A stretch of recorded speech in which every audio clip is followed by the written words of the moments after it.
રામ રામ દોસ્તો. કીર્તિ પટેલ, તમે હમણાં જ એનું જૂનાગઢ શિવરાત્રિ મેળામાં પછી એને વિવાદમાં ઢસડી લાવવામાં આવી બાજારો મીડિયા દ્વારા અને ઘણા બધા એંગલથી, અને એણે પણ સામે જબરજસ્ત એનો વિરોધ કર્યો એટલે બહુ ભયંકર વિવાદ પેદા થઈ ગયો હતો અને પોલીસની બધી ફરિયાદો થઈ અને એને ક્યાં ક્યાંયથી ઉપાડીને લાયા. આ બધું તમને દોસ્તો ખબર જ હશે, એની ઉપર મારે કંઈ વાત કરવી નથી.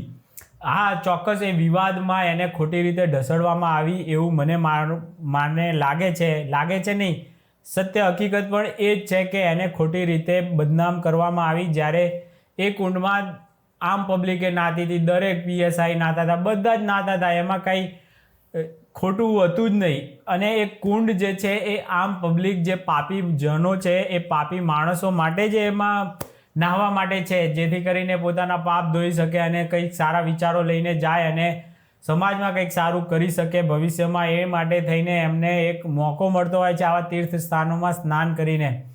તો આવા તીર્થ સ્થાનોમાં જો પાપી નહીં સ્નાન કરે તો બીજું કોણ કરવાનું હતું? એ વખતે કહેવાય છે કે સાધુ સંતોનું પણ શાહી સ્નાન હતું. શાહી સ્નાન જેવો કોઈ શબ્દ દોસ્તો આપણા શાસ્ત્રોમાં ક્યાંય જોવા નહીં મળે.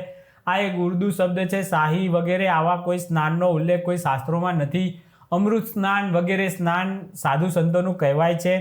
એની પાછળનું પણ હું તમને દોસ્તો કારણ કહું, પણ એની પહેલાં હું તમને એ ચોક્કસ કહી દઈશ કે મૃગી કુંડ જે છે એ કુંડનો ઇતિહાસ શું છે. આ મૃગી કુંડ નામ કેવી રીતે પડ્યું એનો થોડોક જ ઇતિહાસ હું તમને કહું દોસ્તો. તો મૃગી કુંડ કેમ કહેવાય છે? મૃગ એટલે હરણ. આ મૃગી એટલે હરણી. આ હરણી જે છે એનું મુખ ધરાવતી એક સ્ત્રી જે હતી એને શ્રાપથી એવું મુખ આવી ગયું હતું.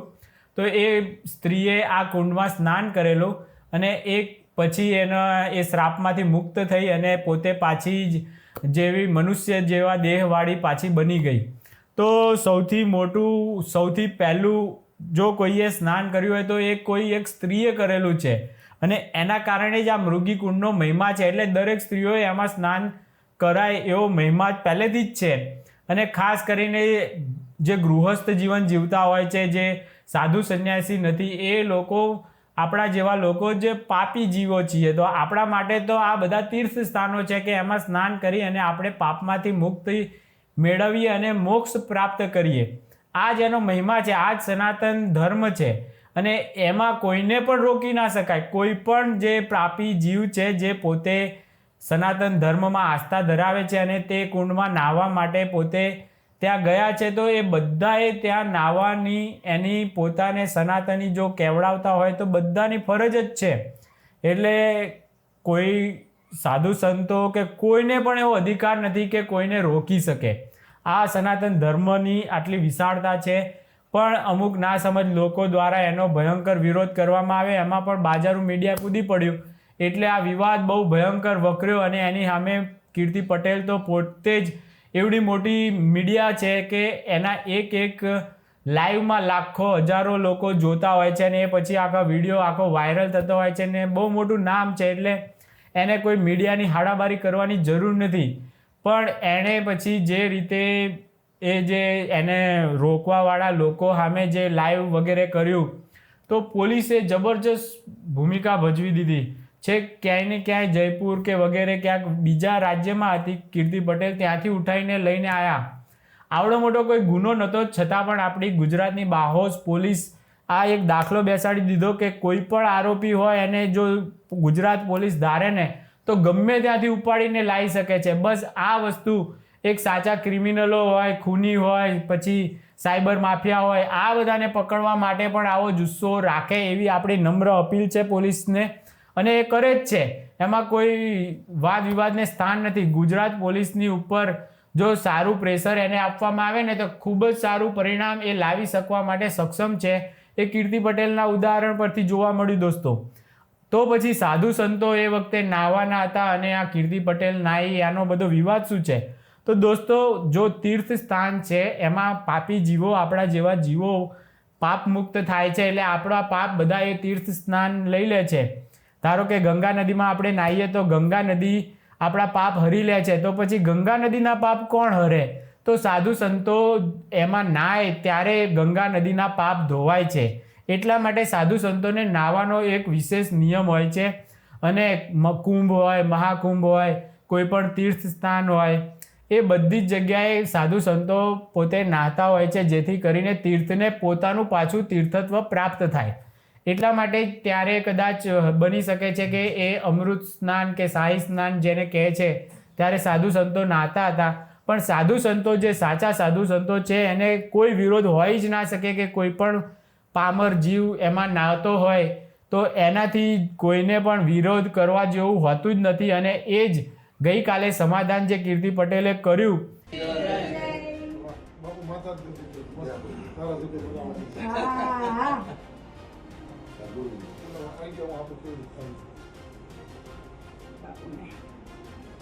બોલો ગિરનારી મહારાજ કી જય.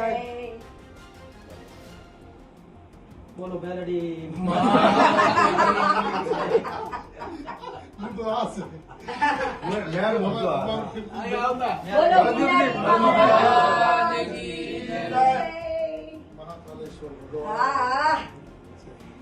રામાશંકર ગીરી રામભાઈ હાલો ચેલી વાળી બનાવજો. રામભાઈ પર ટેન્શન બતાઈ જાવ કે ચેલી છે રગડીમાં.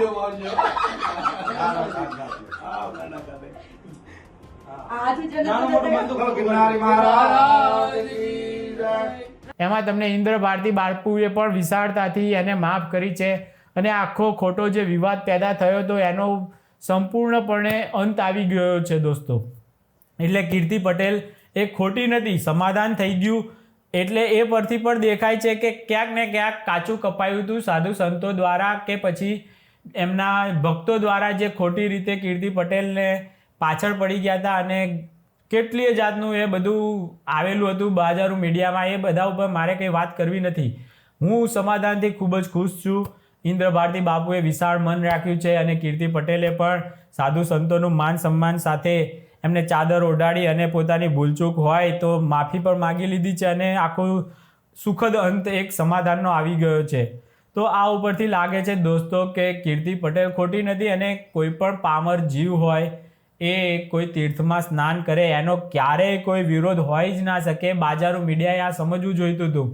અને બાકી તો બંધારણ પણ આઝાદી આપે છે, કોઈને પણ રોકી ના શકાય આપણે કોઈને નાહવા માટે. એ પણ આપણું બંધારણ પણ એવી આઝાદી આપે જ છે. એટલે આમાં કોઈ પણ જાતનો વિવાદ હતો જ નહીં. પણ જે ઊભો થઈ ગયો હતો એ પણ હવે શાંત સુખદ અંત તરફ આવી ગયો. અને હવે પછી આગળ આ વિવાદમાં કાંઈ પણ વધારે જોવા નહીં મળે એવી આપણે આશા રાખીએ છીએ. કીર્તિ પટેલે પણ જૂનું જેટલું પણ બધું હતું એ કદાચ ડિલીટ મારી દીધું છે. અને હવે પછી કોઈ બીજા આવી રીતે હળગાવે તો વાત અલગ છે. બાકી કીર્તિ પટેલ તરફથી અને ઇન્દ્ર ભારતી બાપુ તરફથી એક સુખદ સમાધાનનું જે સ્વરૂપ જોવા મળ્યું છે એને વધાવીએ છીએ આપણે. અને બાજારું મીડિયાના પેટમાં તેલ રેડાણું હશે એ ચોક્કસ વાત છે. એને 2 મહિના 5 મહિનાનો મરી મસાલો જે મળવાનો હતો એ બધો બંધ થઈ ગયો છે આ સમાધાનથી. એટલે બહુ ખૂબ જ સરસ વાત કરી દીધી. સમાધાનની આવું આપણે અપેક્ષિત નહોતું. કારણ કે જે હદે લાઈવ થતું હતું કીર્તિ પટેલનું એ ઉપરથી લાગતું હતું. પછી બન્ની ગજેરાએ પણ જબરજસ્ત નામ લીધા વગર એવા પોલ પટ્ટી ખોલવાની તૈયારી જ હતી. પણ આ બધું એક ભીનું સંકેલાઈ ગયું છે. અને હવે પછી આવું કાંઈ પણ હોય, આપણા મતભેદ હોય એને આપણે અંદરો અંદર કોઈ પણ બાજારું મીડિયા કે કોઈ પણ અસામાજિક તત્વો આનો લાભ ના લઈ જાય એ રીતે આપણે ધાર્મિક જે પણ કાંઈ વિવાદ હોય એને આપણે અંદર બેસીને સુલટાવી લેવા જોઈએ એવું મને આ કીર્તિ પટેલના આખા મોટા કાંડ પરથી પણ લાગ્યું છે. અને કોઈ પણ પામર જીવને કોઈ તીર્થ સ્થાનેથી સ્નાન કરતાં રોકવા ના જોઈએ. આવું પણ એક મોટો સંદેશ આપણને મળી ગયો છે દોસ્તો. તો આ હતો દોસ્તો કીર્તિ પટેલના સમાધાન, વિવાદથી સમાધાન સુધીના રસ્તાની મારા જે વ્યૂ છે એનો વિડીયો. ચાલો દોસ્તો, એ વખતે મારે બનાવવો હતો કીર્તિ પટેલે જ્યારે આ શરૂઆત કરી તો મારે એના સપોર્ટમાં વિડીયો બનાવવો હતો. પણ મારે એ વખતે હું પ્રવાસમાં હતો એટલે એના સપોર્ટમાં વિડીયો બનાવી નથી શક્યો. પણ હવે સમાધાન થયું છે તો એનો વિડીયો જરૂરથી આજે હવે ફ્રી છીએ આપણે એટલે બનાવ્યો છે. ચાલો દોસ્તો, રામ રામ. બીજા કોઈ વિડીયોમાં કોઈ બીજા મુદ્દા પર મળીએ ત્યાં સુધી રજા આપો. રામ રામ.